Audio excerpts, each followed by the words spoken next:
Today we will study about autoradiography. Autoradiography is a process in which ionizing radiations act upon a photographic emulsion to produce a latent image, and which is converted into a stable image and then can be visualized. For any substance to be photographed, you need a radiation source or an energy source, an object to be photographed, as well as a photosensitive emulsion. But in case of autoradiography, you need a radiation source emanating from within the material to be autoradiographed. Means the source should emit radiations, and that source is then kept over a photosensitive emulsion on which its image is formed. Emulsion generally consists of silver halide crystals which are embedded in a solid phase of gelatin, and as energy from radiation source is dissipated into this solution, silver halide becomes negatively charged and then is reduced to metallic silver, thus forming a particulate latent image. This metallic silver can be visualized as a blackening in the film. The photographic developers are so designed that they show these silver grains as a blackening of the film, and the fixers are used to remove any remaining silver halide. You must have seen in older cameras a reel used to be used.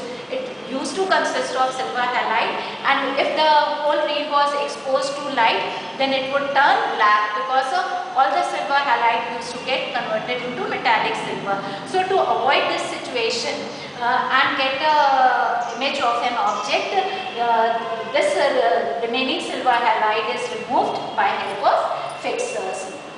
Thus a permanent image at the location of original radioactive event remains in the photographic film. This process is called as autoradiography.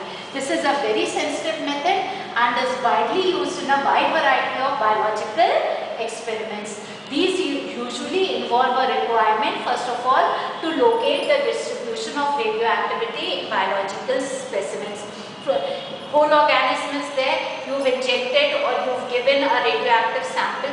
First you would like to know from which part of the body radiations are getting accumulated or from which part of the body radiations are coming out. So this can be done in various ways. Suppose a radioactive isotope of suitable specific activity is administered to an organism. First objective will be to determine which tissue tracks more of administered isotope.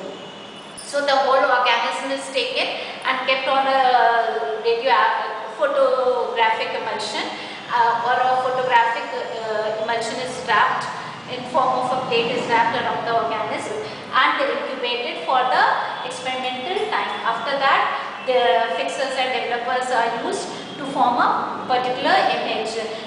Then you can see where a blackening has occurred, and from there you will come to know that by the anatomical position which organ is trapping the most of the metabolite. For example, if iodine is given, radioactively labeled iodine is given to an organism, we all know that iodine is involved in the synthesis of thyroxine hormone. So it will get concentrated, or thyroid gland will trap most of the radioactive iodine. So by photographic emulsion, a permanent image will be formed at the anatomical position of thyroid gland, and by that we can deduce that the radioactive iodine is getting concentrated or being utilized in thyroid.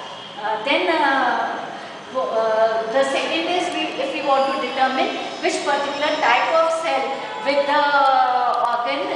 the organ is involved in accumulation of isotope, then we remove the organ from the organism and cut fine slices of that organ and keep it onto a photographic emulsion plate and keep it for a suitable time which is required for the experiment. After the experiment is over, we remove the slice, then add developers and fixers so that the latent image is converted into a permanent image.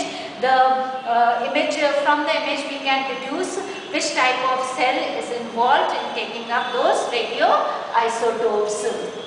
So this is the second level.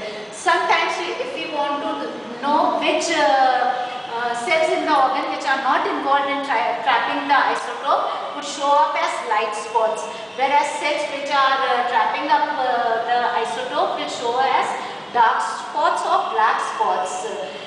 Then if we want to know which component within the cell is taking up the isotope, we homogenize the cells, and the homogenate that is obtained is applied to a chromatographic plate. Then we chromatograph it and develop it.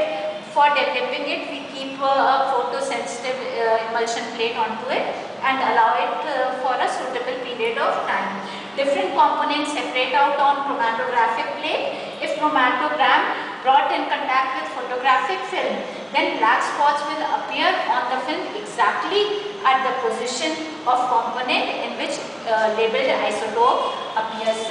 Suppose this is a chromatographic plate and the radioisotope is present over here. So in the photographic emulsion, this spot will become black, and by help of it we can identify which metabolite contains the radioactive isotope.